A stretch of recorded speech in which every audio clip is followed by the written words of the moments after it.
kehadiran Allah Subhanahu wa Ta'ala yang telah melimpahkan rahmat dan karunia-Nya kepada kita bersama, sehingga pada siang hari ini kita dapat berkumpul di ruang labor ini dalam rangka diseminasi aksi nyata modul 1.4 tentang budaya positif. Hari ini saya mengucapkan terima kasih kepada Bapak dan Ibu yang telah bersedia hadir dan meluangkan waktunya pada siang ini untuk kegiatan saya pengibasan pengalaman atau pemahaman tentang penerapan budaya positif yang telah saya dapatkan selama mengikuti calon guru penggerak yang saat ini saya ikuti. Nah, untuk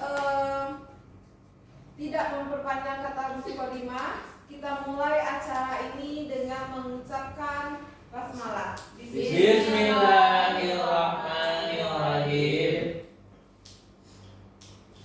Nah, seperti yang tadi yang saya jelaskan, bahwa hari ini saya akan melakukan kegiatan diseminasi di sekolah mengenai pemahaman dan pengalaman tentang budaya positif. Ini selamat datang para guru hebat SLB Negeri 1 Harau. Mari kita belajar bersama, berkolaborasi untuk mewujudkan disiplin positif di sekolah kita yang kita cintai ini.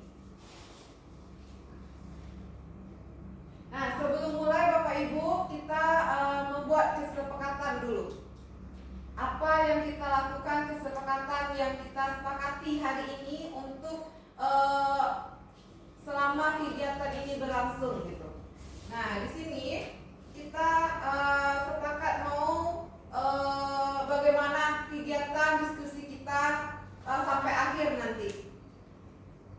Jadi di sini kita akan bersama-sama membuat kesepakatan tentang jalannya, biar jalannya diskusi kita ini atau lancarnya diskusi kita ini, kita harus melakukan kesepakatan diskusi. Yang pertama maunya apa? Pak, Ibu?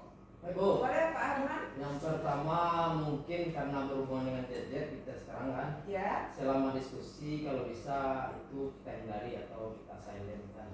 Oh, berarti HP silent ya Pak?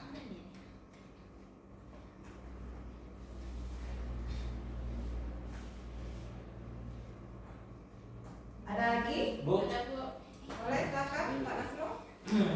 selama diskusi kita di kelas ini, waktu diskusi, kalau misalnya mau permisi, mohon minta permisi, jangan gara-gara apa waktu diskusi itu terganggu diskusinya, misalnya pergi aja gitu, karena itu etika, ya, etika dalam diskusi. Kalau misalnya ada keperluan ke belakang. Ya. Berarti ke toilet harus permisi ya Pak ya? Ya.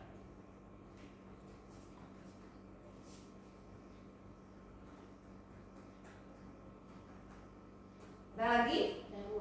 Silakan Ibu bisa. Ini untuk kita nanti diskusi, kita kalau mau nanya sebaiknya jangan langsung ngomong aja, angkat tangan dulu baru kita.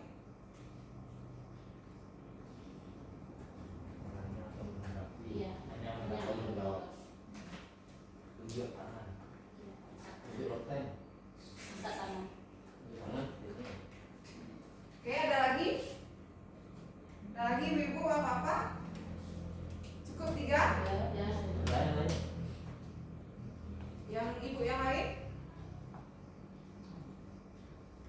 Cukup ini 3 ini Bapak Ibu? Baik, saya ulangi kembali kesepakatan diskusi yang kita sepakati. Yang pertama yaitu HP harus di silent. Nah, yang kedua, ke toilet harus permisi. Jadi jika Bapak Ibu kepengen ke WC atau ada keperluan yang lain, kita harus permisi terlebih dahulu. Yang ketiga, jika bertanya harus angkat tangan terlebih dahulu. Sepakat kita, Bapak Ibu? Sepakat. Ada tambahan Bu. Apa lagi Pak? Satu lagi, jangan memotong pembicaraan pada saat diskusi. Oh, jadi kita tambahkan lagi ya.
Namun di sini saya hanya berbagi, sharing ilmu apa yang telah saya dapatkan selama mengikuti CGP. Jadi kita di sini hanya berdiskusi, berbagi pengalaman gitu. Nah, sebelum masuk ke topik, saya akan memberikan pertanyaan pemantik terlebih dahulu. Nah, di sini pertanyaannya ada dua, bapak-bapak dan ibu-ibu. Yang pertama yaitu apa yang bapak ibu ketahui tentang budaya positif. Dan yang kedua yaitu apakah boleh kita melakukan hukuman kepada peserta didik kita. Nah, sebelumnya nanti saya akan memberikan sticky note kepada bapak ibu. Untuk pertanyaan apa yang bapak ibu ketahui tentang budaya positif itu warnanya warna pink. Dan untuk apakah bapak ibu setuju dengan adanya hukuman itu warna kuning.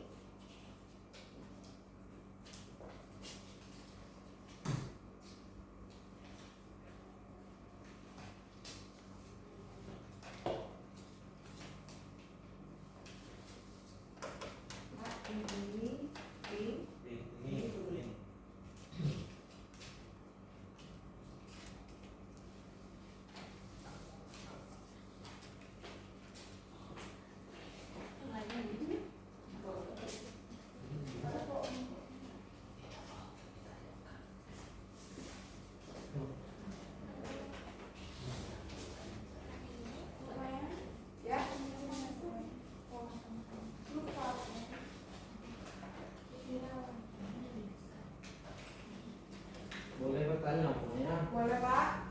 Untuk pertanyaan pertama, apakah bapak ibu ketahui tentang budaya positif? Ya. Mungkin jawabannya bisa panjang, bisa pendek. Untuk yang kedua, apakah bapak ibu setuju dengan adanya hukuman atau dengan jawab iya atau tidak atau dengan penjelasan? Kalau yang nomor 2 itu Pak, apakah bapak ibu setuju dengan adanya hukuman itu? Misalnya bapak ibu setuju, ya, apa alasannya? Alasannya. Dikasih alasannya.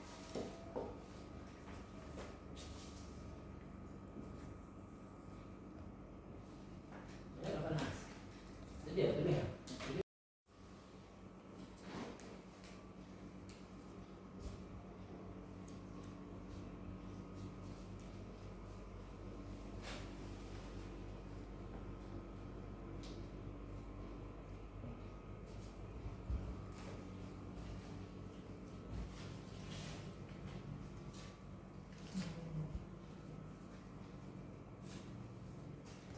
Silakan kalau bapak ibu sudah selesai, ditempel ke Pak Masud di depan.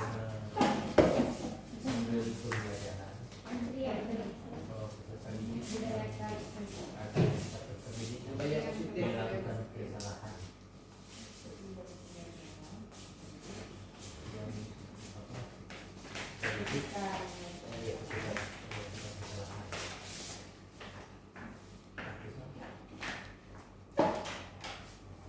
Bisa mencurungnya. Yang mana bisa baca udah? Bisa bu guru baca kok bisa mengerti atau meredakan.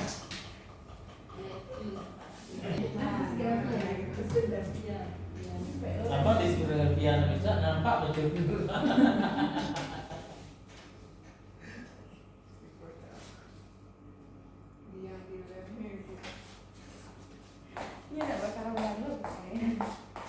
Oke, bapak ibu di sini sudah ada jawaban yang bapak ibu tulis. Mari kita sama-sama membacanya. Pertama, dari pertanyaan apakah apa yang bapak ibu ketahui tentang budaya positif?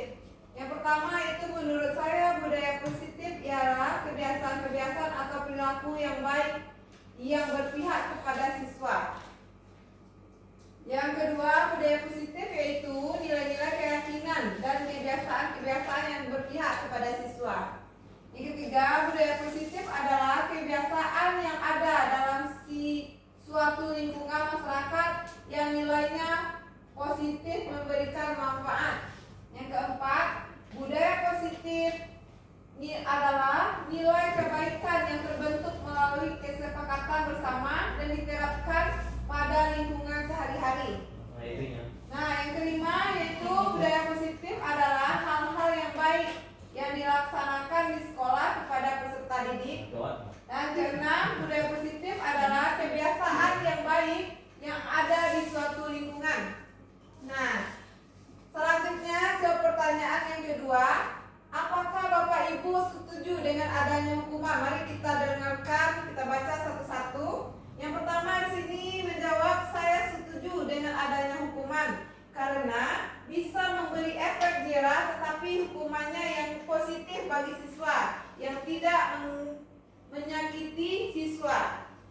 kedua, apakah setuju dengan adanya hukuman? Saya tidak setuju dengan adanya hukuman karena bisa membuat anak murid menjadi trauma. Nah, yang ketiga, saya setuju karena dengan hukuman dapat memberi peringatan untuk sebuah kesalahan sehingga tidak melakukan kesalahan lagi.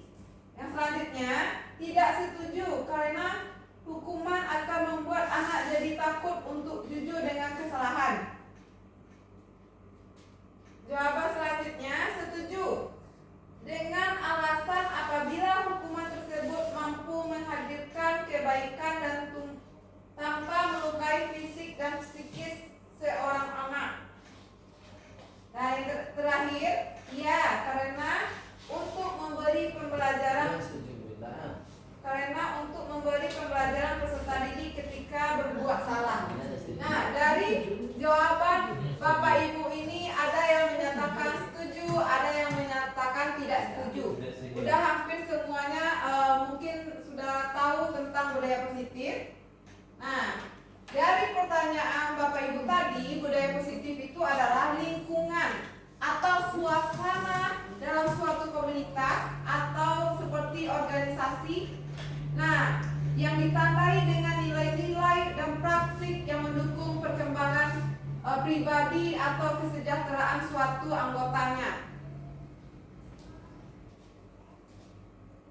Di sini saya akan menjelaskan konsep utama dari modul budaya positif tersebut. Nah, konsep dari budaya positif itu ada paradigma perubahan belajar, ada kebutuhan dasar manusia, ada disiplin positif, ada keyakinan kelas, dan ada segitiga restitusi, ada juga motivasi perilaku manusia dan posisi kontrol. Nah, ini akan saya jelaskan kepada Bapak Ibu bahwa konsep utama dari budaya positif itu ada yang di depan ini, ada banyak. Nah, nanti akan saya jelaskan satu persatu. Nah, kita masuk ke pembelajaran dengan paradigma baru. Apa sih itu paradigma baru? Paradigma baru itu dirancang berdasarkan prinsip yang berdiferensiasi dengan setiap siswa belajar sesuai dengan kebutuhan siswanya, sesuai dengan tahap perkembangannya untuk mewujudkan profil pelajar Pancasila. Nah, itulah yang dimaksud dengan paradigma baru. Berarti kita sebagai guru melakukan pembelajaran berdiferensiasi sesuai dengan kebutuhan peserta didik kita. Nah, selanjutnya di sini disiplin positif. Disiplin positif itu dalam budaya kita, makna kata disiplin yaitu menjadi sesuatu yang dilakukan seseorang pada orang lain untuk mendapatkan kepatuhan. Nah, kita cenderung menghubungkan kata disiplin ini dengan ketidaknyamanan. Nah, sebagai pendidik kita harus menciptakan anak-anak kita yang memiliki disiplin diri sehingga mereka bisa berperilaku dengan baik kepada dan mengacu pada nilai-nilai kebajikan. Di mana dia seorang anak itu akan tumbuh motivasi intrinsik dan motivasi ekstrinsiknya. Apa itu motivasi intrinsik? Motivasi yang ada di dalam dirinya sendiri, dalam diri seseorang itu. Kalau motivasi ekstrinsik itu adalah motivasi dari luar atau pengaruh dari lingkungan atau dan sebagainya gitu. Nah, disiplin positif ini merupakan salah satu cara penerapan disiplin yang bertujuan untuk menumbuhkan kesadaran serta memberdayakan anak untuk melakukan sesuatu tanpa sorokan atau tanpa ancaman, tanpa sanksi misalnya begitu. Jadi dia emang dari dirinya, dalam dirinya dia melakukan disiplin positif ini. Nah, selanjutnya itu kebutuhan dasar manusia. Di sini kebutuhan dasar manusia ini ada 5, Bapak Ibu, di mana yang pertama yaitu bertahan hidup. Nah, bertahan hidup ini kita lihat dari fisiologinya. Apa itu fisiologi? Dari fisiknya. Bagaimana seseorang itu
Jadi kasih sayang itu setiap orang itu butuh kasih sayang gitu. Yang ketiga itu kebebasan. Apa sih itu kebebasan? Setiap kita ini pasti membutuhkan kebebasan. Kita ingin mencoba hal-hal baru. Nah, begitu juga lah anak-anak kita, dia pasti ingin mencoba hal-hal baru. Misalnya kita mempunyai anak kecil nih, pasti dia rewel. Pasti anakku, pasti larang-larang. Ternyata setiap siswa itu atau anak kita itu, bahkan diri kita memiliki suatu kebutuhan dasarnya itu punya kebebasan. Nah, selanjutnya yang keempat itu kesenangan. Nah, setiap kita ini membutuhkan kesenangan. Antara kita pasti hari ini, Bapak Ibu senang nggak mengikuti kegiatan saya hari ini? Alhamdulillah senang. Alhamdulillah senang ya. Senangnya Karena ada dapat snack atau gimana Pak? Dapat dapat ilmu. Dapat ilmu. Dapat ilmu. Iya. Yang kedua baru dapat nasinya. Iya, nampaknya sangat senang ya Pak Nasrul ya. Terakhir itu penguasaan. Penguasaan ini di mana kita misalnya hari ini kita pasti membutuhkan apresiasi, butuh penguatan. Misalnya hari ini saya mengikuti kegiatan CGP. Nah, otomatis saya ada penguasaan dalam diri saya. Contohnya bagaimana? Karena saya ingin Bapak Ibu atau penghargaan dari Kepsek kalau saya ini mengikuti CGP dan butuh dorongan dari Bapak Ibu gitu. Butuh motivasi dari Bapak Ibu. Begitu juga Bapak Ibu, misalnya Pak Herman sudah melakukan kinerja yang bagus. Berarti Bapak Herman membutuhkan penguasaan dari kepala sekolah atau rekan sejawat gitu. Nah, selanjutnya di sini saya akan memberikan kuesioner Bapak Ibu. Kuesioner ini akan saya bagikan kepada Bapak Ibu dan Bapak Ibu harus mengisi sesuai dengan situasi diri Bapak Ibu.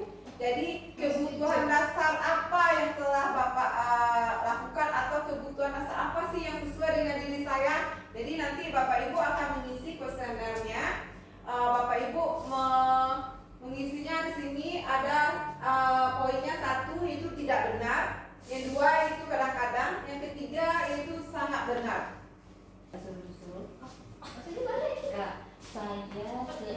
Saya tidak suka disuruh. Kelas. Untuk kelebihan dulu. Udah ada namanya. Saya ingin mencoba hal yang baru. Oh, saya senang. Saya ingin ruang kerja. Saya senang berteman. Kadang-kadang. Saya jadi ulang.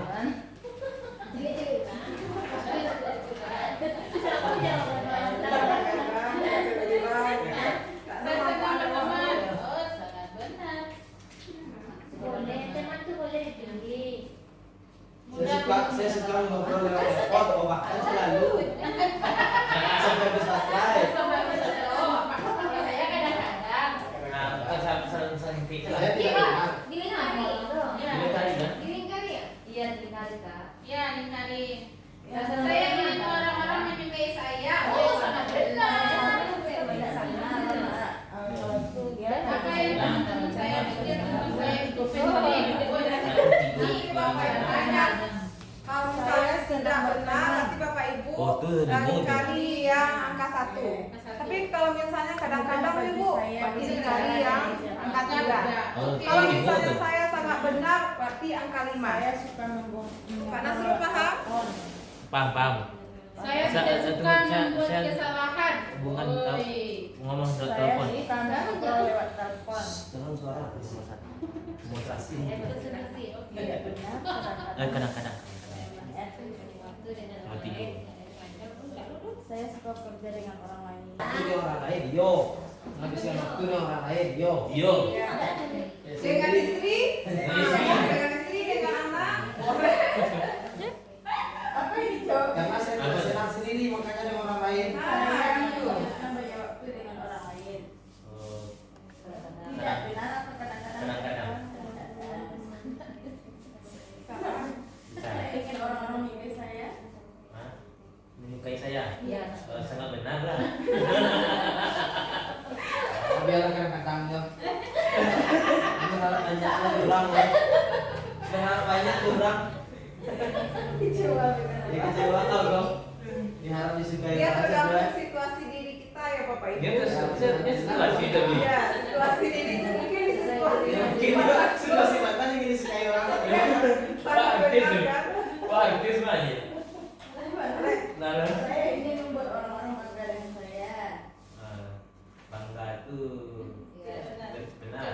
Sangat benar. Sangat benar. Benar. Apa yang teman saya pikir tentang saya itu penting. Panas tuh penting. Enggak, kadang-kadang ya. Mungkin penting enggak Pak? Percaya diri Pak.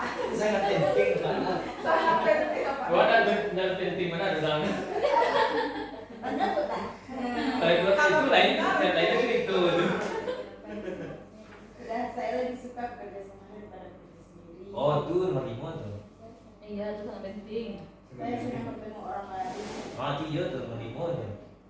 Saya tidak suka membuat kesalahan. Ah, itu menerima tuh. Sangat benar tuh.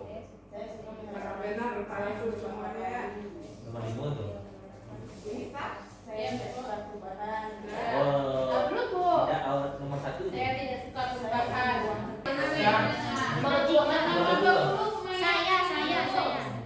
Jika saya tidak suka sesuatu berjalan tidak sesuai dengan keinginan saya, berarti sesuatu itu tidak sesuai dengan keinginan awak. Ada apa perasaan waktu? Kondisi awak. Lawan dah. Oh, tidak sesuai dengan kondisi yang Suka perasaan. atau tidak gitu. Oh, jika tidak Kadang-kadang Oh, kadang-kadang. Kadang-kadang Saya suka memiliki pilihan. untuk mengikuti pilihan. Ya. Nanti orang senang ada kira rumah.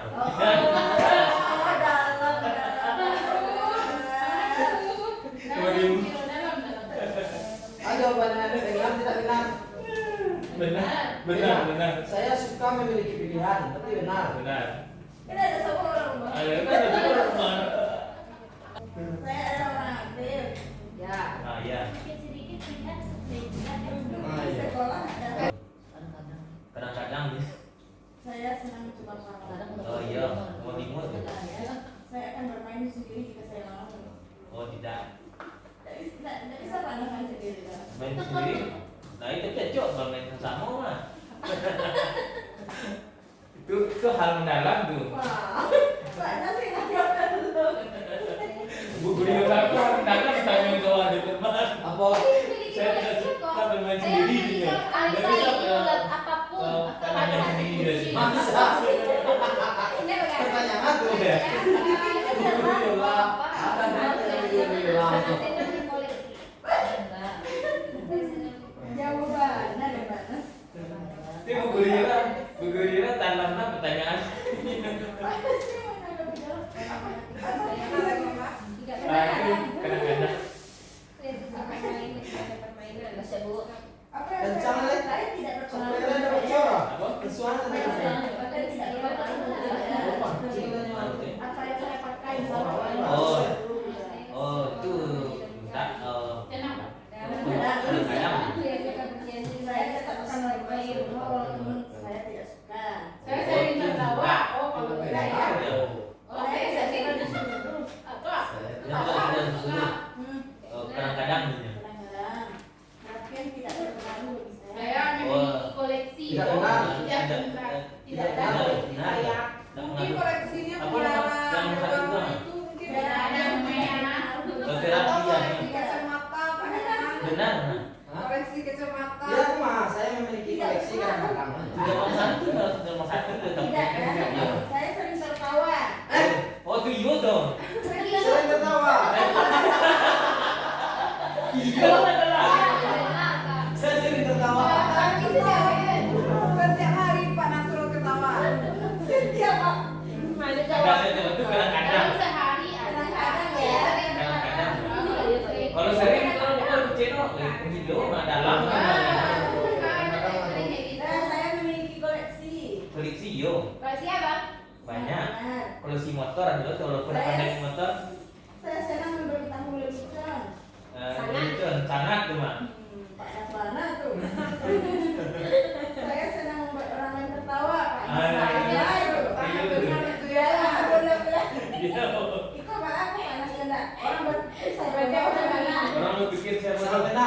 Oh tidak.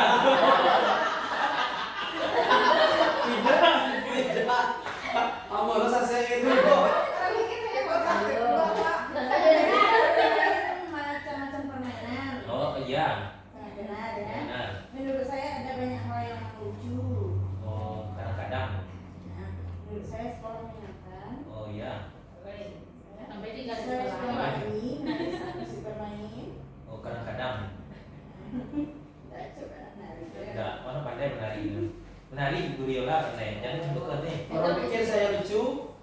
Hah? Orang pikir saya lucu. Oh tidak. Sangat benar. Ya, Riz, dari nama ya, bikin nama Ya, pokoknya. namanya itu. Bikin nama. Nas, Oh, siapa nama bapak? Nasrul Febian.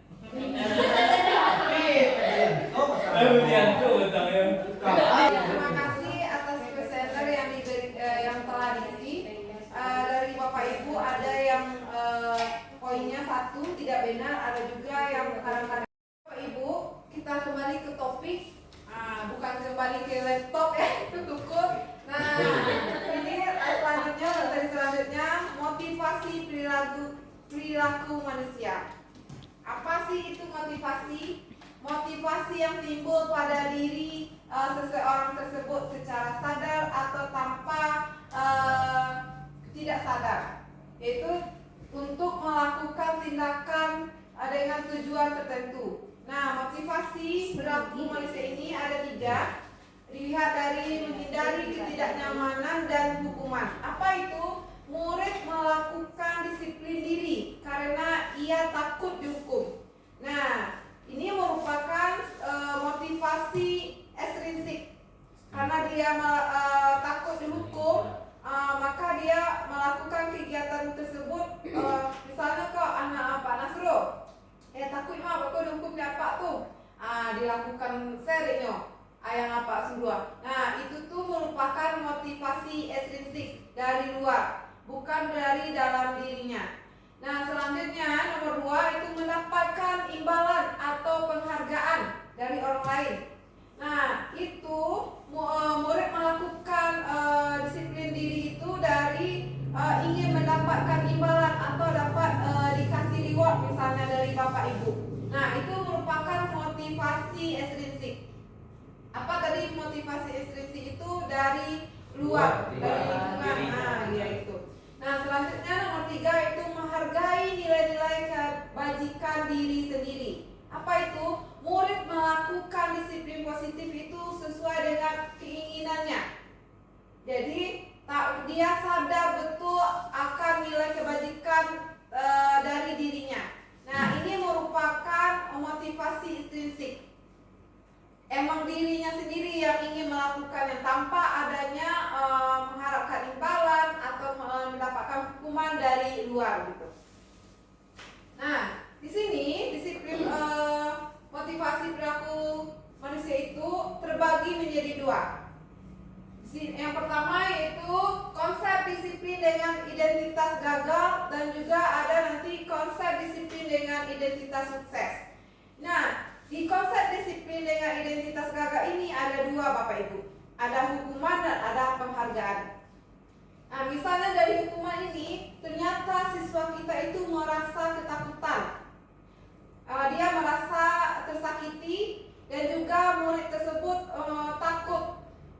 Nah, dan dengan adanya hukuman itu, mereka melakukan kegiatan itu dengan terpaksa, yaitu memaksa jadinya untuk melakukannya. Nah, selanjutnya siswa menyembunyikan kesalahan yang dia lakukan. Dengan adanya hukuman, ternyata siswa itu menyembunyikan kesalahan yang dia lakukan. Nah, selanjutnya murid merasa menjadi rendah diri. Nah, itulah poin-poin dari hukuman yang kita lakukan kepada peserta didik kita. Nah, selanjutnya yaitu penghargaan. Nah, ternyata di penghargaan ini juga ada poin-poinnya. Yang pertama yaitu tidak efektif. Yang kedua yaitu merusak hubungan atau timbulnya rasa iri antara peserta didik kita yang A dengan peserta didik yang B. Nah, selanjutnya mematikan kreativitas siswa. Misalnya kemarin dia mendapatkan reward dari kita, ternyata hari ini dia tidak dapat reward dari kita, sehingga besok-besoknya siswa kita itu merasa tidak semangat untuk melakukannya, sehingga kreativitas di dalam dirinya tersebut mati jadinya. Nah, selanjutnya menghukum dengan sistem ranking. Nah, ternyata ranking itu sekarang tidak lagi, karena kita sudah memasuki kurikulum merdeka yang hanya adalah kita memerdekakan murid kita gitu, sesuai dengan kebutuhannya gitu. Nah, selanjutnya dari penghargaan ini ternyata merampas hak menghargai dirinya. Nah, setelah kita melakukan penghargaan, ternyata dampaknya yang dari yang kita lakukan itu merampasnya hak menghargai dirinya. Nah, selanjutnya dari konsep identitas sukses ada dua, Bapak Ibu, yaitu konsekuensi dan restitusi. Apa itu konsekuensi? Yang penguatannya dilakukan dengan jarak pendek. Nah, yang kedua, selanjutnya perlu monitoring berkelanjutan. Jadi kita harus melihat secara berkelanjutan. Kita lihat perkembangannya gitu. Nah, yang ketiga itu stimulus respon. Nah, yang keempat, murid menghormati peraturan yang kita miliki. Yang kelima, kehilangan waktu untuk merenungi kesalahannya. Nah, kita masuk ke restitusi. Apa itu? Murid bertanggung jawab untuk perilakunya. Yang kedua, fokus pada pemecahan masalahnya dengan jangka panjang. Berarti restitusi ini kita mencari solusinya, bukan memberi hukuman atau memberi penghargaan kepada siswa kita. Nah, selanjutnya murid menghormati dirinya dan orang lain. Nah, itulah dampaknya dari kita melakukan restitusi kepada siswa kita. Yang keempat yaitu teori kontrol. Jadi dirinya yang mengontrol segala sesuatu gitu. Jadi restitusi ini mulai dari dirinya, dari diri peserta didik kita. Dan yang terakhir yaitu murid bersemangat memperbaiki kesalahannya. Nah, sebelum kita masuk ke topik selanjutnya, mari kita nonton video terlebih dahulu. Apa sih hikmah atau manfaat dari video yang kita lakukan, yang kita lihat bersama gitu. Nah, di sini videonya tentang siswa yang terlambat. Siswa yang terlambat ternyata dia termasuk ke motivasi manusia yang identitas gagal. Melatih kalian disiplin. Kalian tahu kan peraturannya Ibu? Kalau Ibu tidak akan mulai pelajaran kalau masih ada yang terlambat. Kenapa masih ada yang terlambat? Saya mana? Saya di mana?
datang.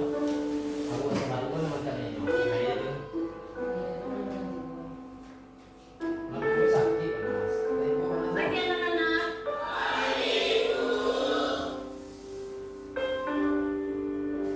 Masuk kok Kayla. Dan terlambat mau lagi. Kayla ke depanku. Kenapa Bu? Berdiri kok di situ. Hari ini saya kan datang lambat kok dan kenal serta hukum. Kok tidak pasti kok kemarin?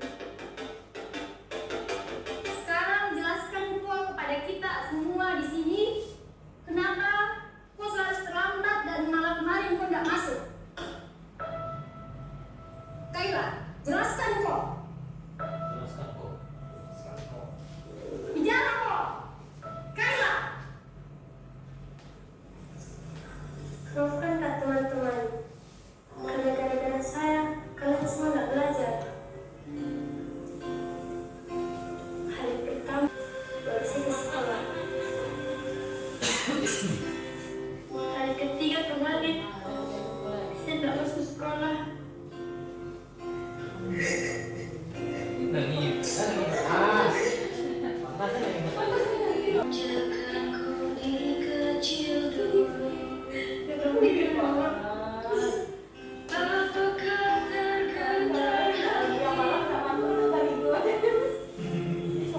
di sini nafsu terjatuh.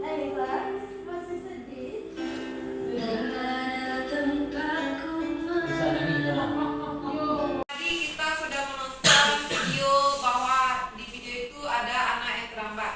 Apa yang Bapak Ibu dapat manfaatnya atau yang Ibu lihat dari video yang kita tonton bersama tadi? Bu, Boleh Pak Nasro? manfaatnya Bu, tadi kita sudah menonton video tentang anak mau masuk sekolah, Ya, anak SMA yang terlambat. SMA yang terlambat. Kita sebagai seorang guru, kita tidak boleh langsung assessment anak itu kenapa dia terlambat. Seharusnya ditanya dulu, kemudian dipanggil. Tak boleh secara umum gitu, karena itu udah masuk bully. Nah, baru kita tanyakan apa penyebabnya, baru kita memberi, tidak perlu mengasih hukum yang ya, seperti di film tadi. Kemudian yang kedua, untuk untuk kita sebagai guru, janganlah kalau ada peserta didik yang terlambat, Ya. kita jangan menghentikan pembelajaran di kelas, karena kepentingan orang itu berbeda-beda. Nah, mungkin itu saja dari saya. Assalamualaikum warahmatullahi wabarakatuh. Pak Nasro tadi telah menjelaskan bahwa di video itu anaknya dihukum gitu. Ada lagi yang lain, Bapak Ibu? Boleh? Silakan. Tunjuk tangan.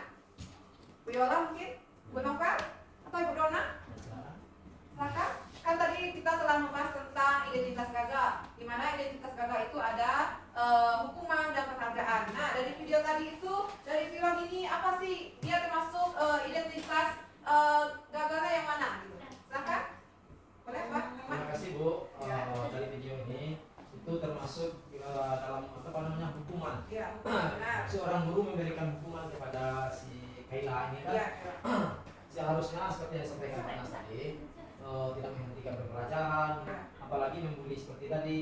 Dan sebaiknya sebagai seorang guru timbulkan disiplin positif dari diri kita. Kita ajak anak itu, kita tanya dulu terlebih dahulu kan. Biarkan pembelajaran tetap berlalu tanpa kehadirannya pun kita bisa panggil dia, kita bisa tanya baik-baik. Nah, kita bisa mencarikan solusi mungkin akan dihadirkan pada anak ini sampai terlambat.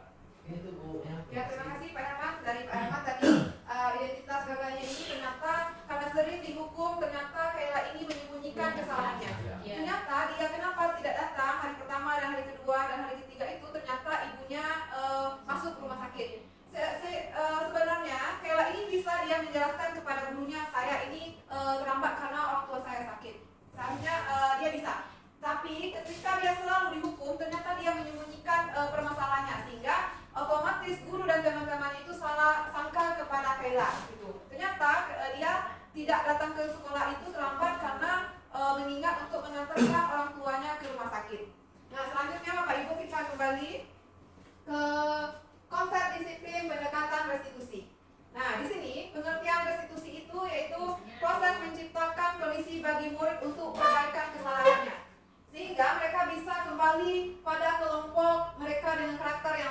Jadi restitusi ini kita tidak menghukum, namun siswa tersebutlah yang timbul dalam dirinya untuk melakukan kegiatan disiplin positif.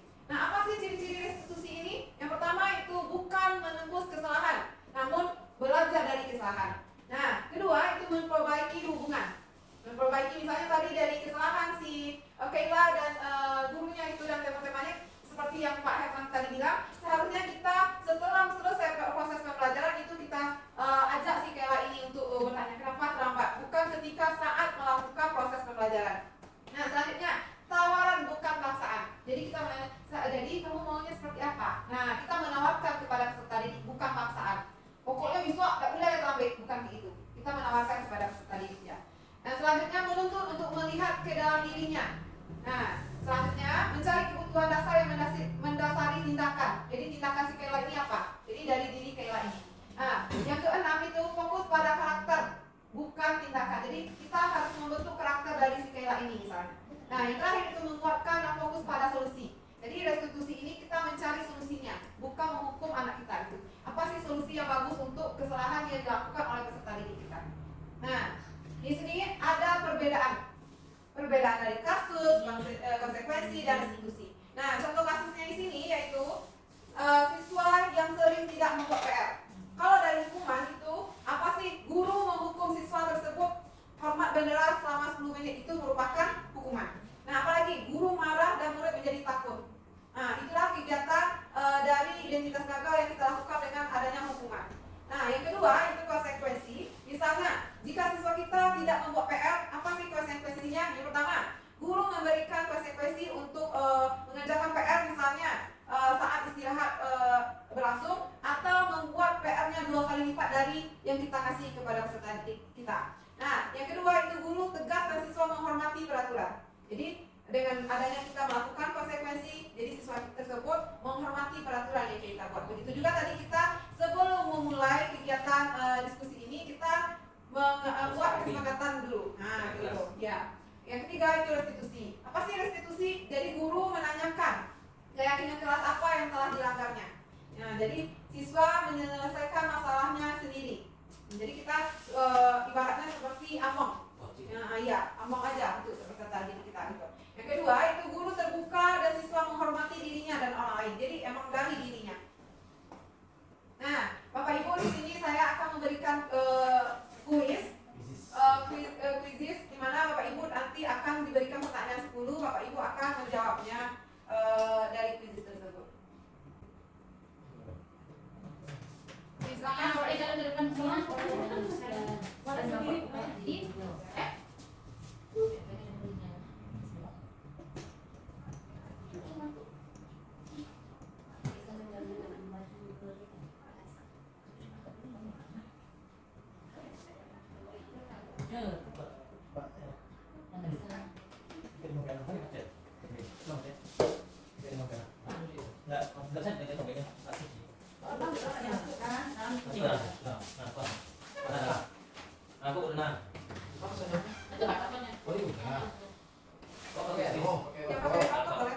Lumayan namanya boleh nama asli. Kita mencobakannya. Kita nama kamu, ya. Kita nama Bapak Ibu, boleh nama gaul, boleh nama artis, boleh juga. Nama gaul lah.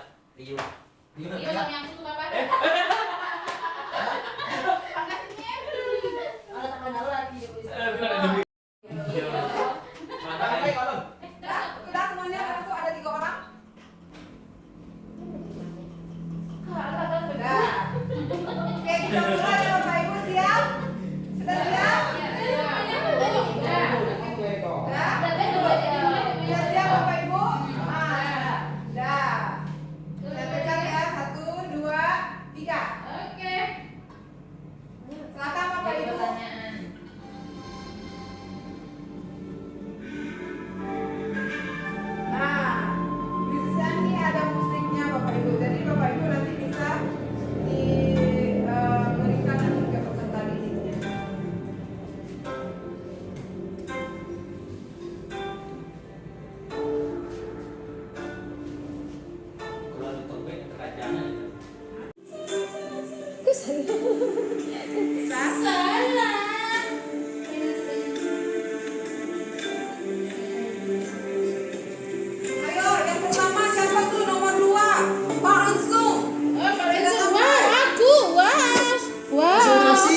konsekuensi dari tindakan negatif yang berlaku.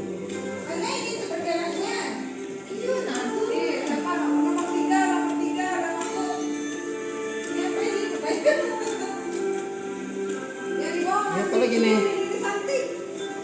Baru pulang deh itu Kak. Ya lama loh ini.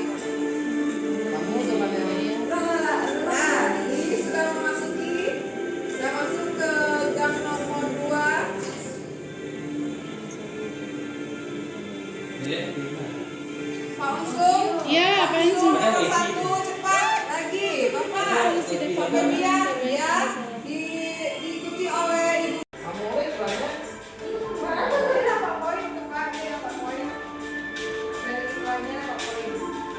Ini kalau mau orang itu nah.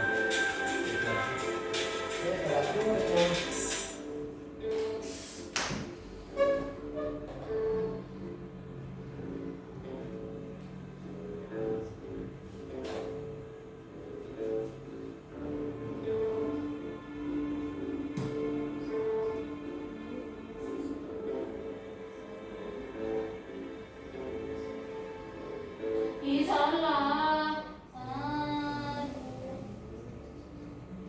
Nomor 1 Febrian. Siapa tuh Febrian?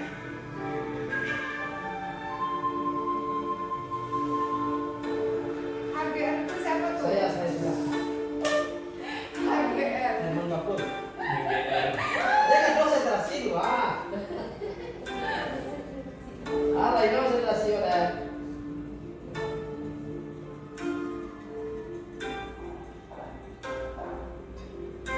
Salah dia kan?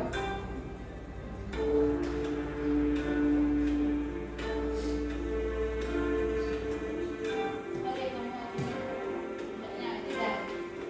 Udah. Bu Febrian. Masa Febrian enggak? Siapa? Febrian. BBM. Febrian sudah selesai.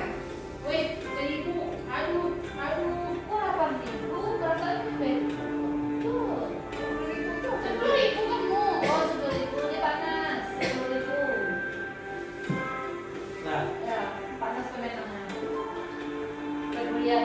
BBM. Ayo kemudian ya. Sampai dia kan. Handsome dia Awak Febrian. mana iklan tuh kan yang mana ya? Iya, cepat Febrian. Ada di aja Pak. Febrian saya kunci. Enggak. Jangan kalau jawab mesti pasti. Mas. Masa kalau ada yang prosesi pasti ya. Kata baca. Oke. Sudah ya,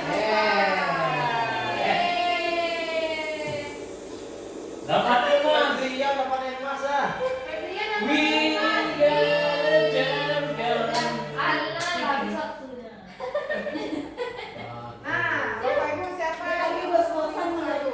Nah, itu. Peringkat-peringkatnya. Ada Unsum, Tika Perak, ada Febrian. Juang.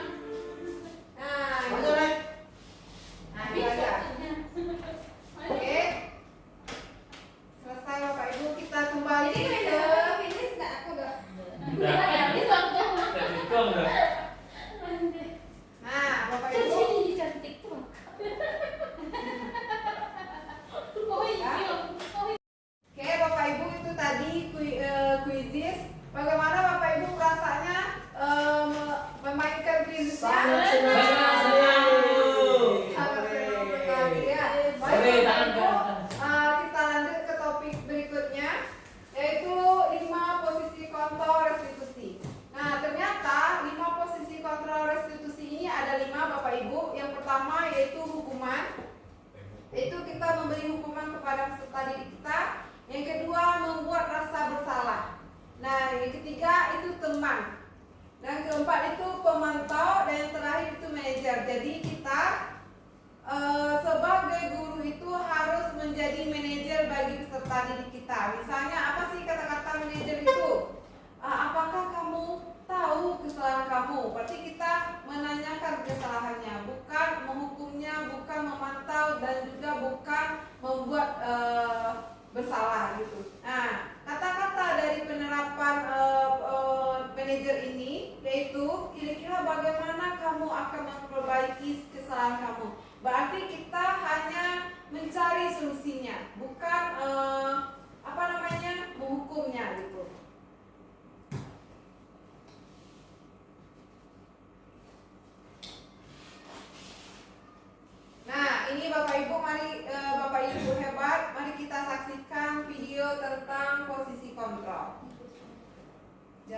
masih lah Kalau saya sebentar. lihat jamnya belum PM.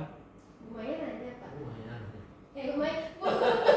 Lumayan kan nih. Lumayan kan jumlahnya.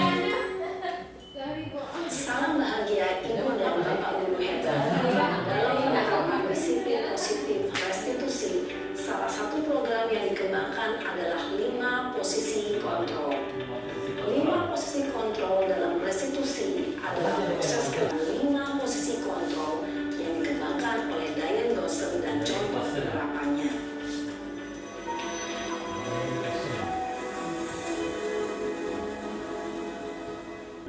Dua, posisi pembuat merasa bersalah.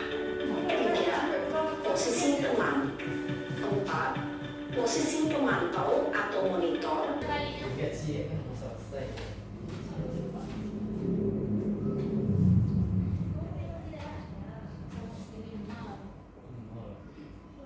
Kalau banyak tanya. Bapak Ibu tadi kita sudah belajar apa sih posisi kontrol yang harus kita lakukan gitu, yang harus kita ketahui. Nah selanjutnya Bapak Ibu kita lanjut ke keyakinan kelas. Nah mengapa keyakinan kelas? Mengapa tidak kesepakatan kelas? Nah Bapak Ibu mengapa kita melakukan peraturan tentang menggunakan helm pada saat mengendarai roda 2 atau motor? Nah, selanjutnya mengapa sih kita memiliki peraturan tentang menggunakan masker dan cuci tangan setiap hari? Nah, ternyata kenapa kita membuat keyakinan kelas? Di sini kita akan keyakinan kelas itu adalah keyakinan yang kita lakukan di kelas kita masing-masing. Nah, kalau peraturan kelas itu berarti dia menyeluruh. Nah, kalau keyakinan kelas itu ruang lingkupnya kecil, yaitu kelas kita sendiri gitu. Misalnya peraturan kelas, peraturan sekolah kita kan banyak tuh. Nah, untuk keyakinan kelasnya maka kita nanti akan pecah menjadi keyakinan kelas. Nah, kemarin saya mengikuti lokakarya, ternyata dalam membuat keyakinan kelas itu kita harus mengacu kepada peraturan sekolah. Misalnya peraturannya tertib misalnya gitu, atau disiplin. Nah, nanti dari kata-kata itu kita akan mencari cabang-cabangnya, membuat kalimat positif misalnya. Setelah membuat kalimat positif, nanti kita akan membuat keyakinan kelas. Nah, keyakinan kelas inilah yang kita sepakati dengan siswa kita di kelas, sesuai dengan kebutuhan siswa kita di kelas. Misalnya, kebutuhan kelas saya berbeda dengan Pak Nasrul, karena saya mengajar anak tunarungu dengan Pak Nasrul tunanetra itu pasti berbeda. Nah, keyakinan ini yang kita buat harus sesuai dengan kebutuhan peserta kita di kelas. Nah, sebelumnya Bapak Ibu, ini merupakan keyakinan kelas saya SMA ALB dengan kelas 10 dan kelas 12 Tunarungu, yaitu kami sepakat untuk saling menghargai dan menghormati. Nah, selalu bekerja sama dan saling membantu dan bergotong royong, dan selanjutnya meningkatkan kedisiplinan, dan yang terakhir selalu melakukan kegiatan-kegiatan positif. Nah, apa sih ciri-ciri dari keyakinan kelas? Ternyata ciri-ciri dari keyakinan kelas ini yaitu yang saya katakan tadi, dari yang luas menjadi kecil, yaitu lebih abstrak dari peraturan. Nah, selanjutnya berupa pertanyaan universal. Nah, dan dibuat menggunakan bentuk kalimat positif, seperti yang saya bilang tadi. Nah, selanjutnya di sini ada segitiga restitusi, Bapak Ibu. Nah, apa itu segitiga restitusi? Kita harus mengingat segitiga restitusi ini, Bapak Ibu. Yang pertama yang harus kita lakukan terlebih dahulu, menstabilkan identitas. Apa itu menstabilkan identitas? Kita semua akan melakukan hal yang terbaik yang bisa kita lakukan. Misalnya, kita ada kejadian anak kita kemarin waktu lomba 17 Agustus, kejadiannya itu pada anak kita Latif autis.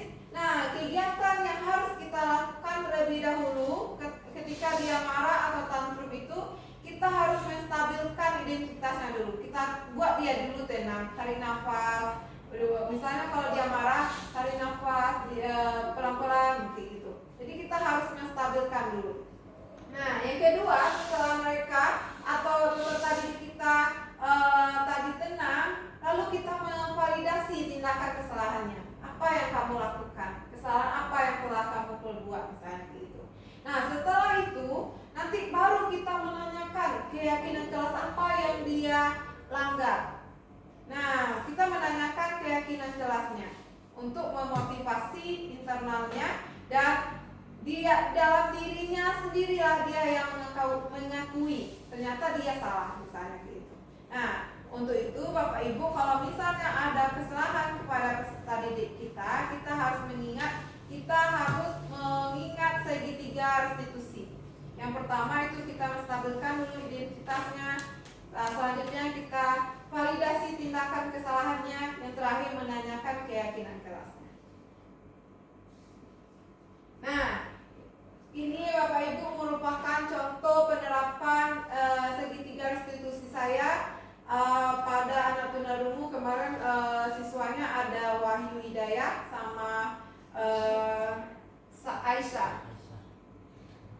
Nah, Bapak Ibu,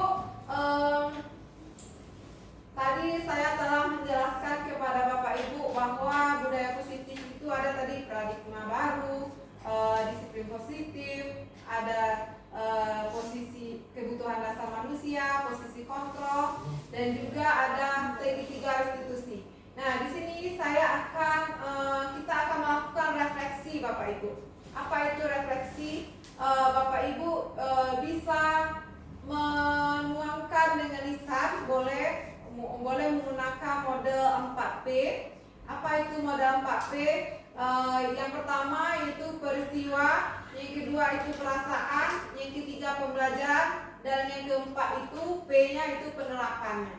Apa itu misalnya peristiwa apa yang terjadi ketika Bapak Ibu mengikuti sosialisasi yang saya berikan, dan yang P itu perasaannya. Bagaimana sih perasaan Bapak Ibu mengikuti kegiatan yang saya berikan ini? Nah, yang P yang ketiga itu pembelajaran apa yang Bapak Ibu dapat dari sosialisasi yang saya lakukan, dan yang penerapannya bagaimana tindak lanjut dari Bapak Ibu setelah saya memberikan penimbasan ini gitu. Boleh silakan Bapak Ibu? Boleh? Boleh Bu Dona? Ya Bu Dona silakan. Terima kasih Bu Maya. Baiklah, di sini saya akan menyampaikan refleksi dari kegiatan diskusi kita hari ini. Yang mana tadi kita kan mempelajari tentang budaya positif, kan? Jadi dari pemaparan Ibu Maya, saya merasa senang karena mendapatkan ilmu, di mana kan tadi saya setuju dengan melakukan hukuman. Ternyata hukuman itu berdampak bagi siswa, siswa menyembunyikan kesalahannya, siswa yang merasa takut kan. Nah, yang baik itu kan kita melakukan konsekuensi dan restitusi. Jadi pembelajaran yang saya dapat untuk kedepannya berarti saya akan lebih menerapkan konsekuensi dan restitusi, tidak hukuman dan penghargaan. Nah, untuk kedepannya saya mungkin akan berusaha untuk menerapkan yang kedua itu, yang konsekuensi dan restitusi, tidak hukuman dan penghargaan. Terima kasih. Baik, terima kasih Bu Rona atas refleksinya. Wassalamualaikum warahmatullahi wabarakatuh. Ada lagi?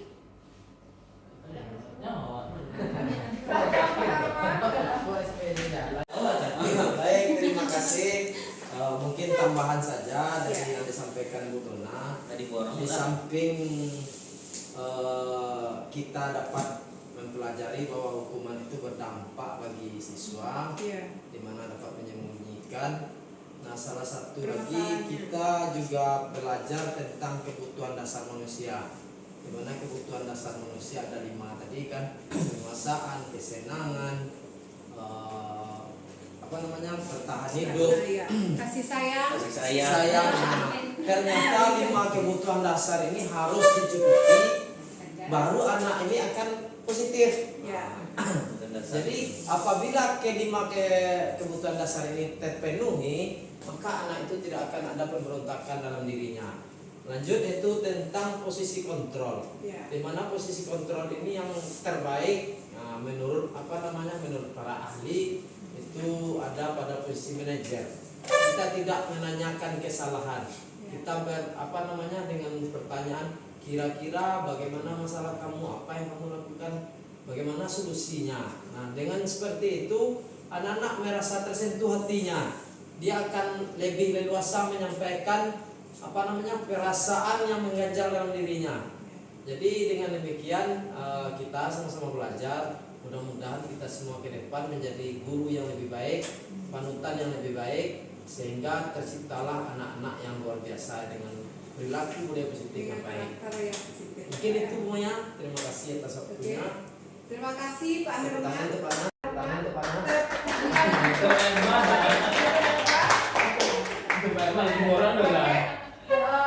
Baiklah Bapak Ibu, dari kegiatan kita tadi dari awal sampai akhir dapat disimpulkan bahwa dalam penerapan budaya positif dan disiplin positif ini hendaknya kita memiliki standar kepribadian sosial atau profesional, sehingga di mana kita sebagai guru mampu merefleksikan bagaimana posisi kontrol kita saat ini, bagaimana pengalaman perjalanan dirinya sebagai seseorang, di mana kita sebagai guru itu berperan sebagai among. Apa itu among? Posisi manajer tadi.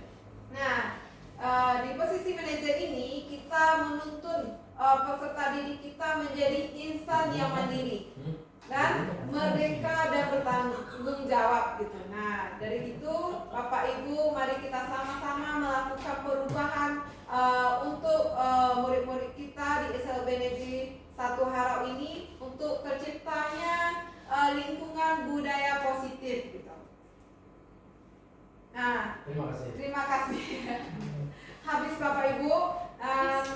Terima kasih Bapak Ibu atas partisipasinya yang telah meluangkan waktunya untuk mendengarkan saya berbagi ilmu pengibasan dari tugas TGP saya.